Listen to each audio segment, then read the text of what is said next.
Вчера позвонил мне следователь Раджабул Эрик и позвал к себе Следственный комитет. Мы туда пришли вместе с Фатимат, и он спрашивает у нас, вы согласны ли сделать эксгумацию? Я ему говорю, что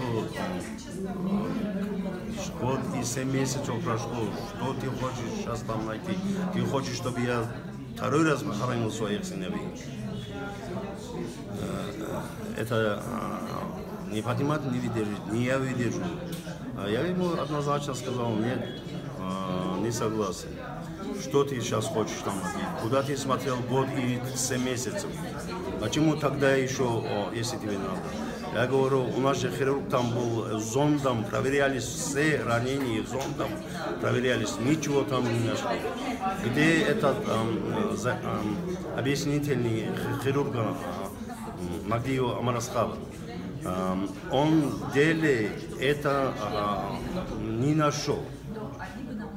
В общем, исчезло это. Объяснительный исчезло оттуда.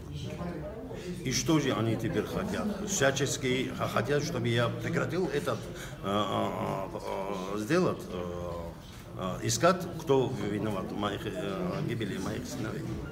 Нет, пока я дышу, последнее дыхание, когда мой закончится, тогда это я оставлю. Приходите, убейте меня тоже, как моих сыновей вы убили.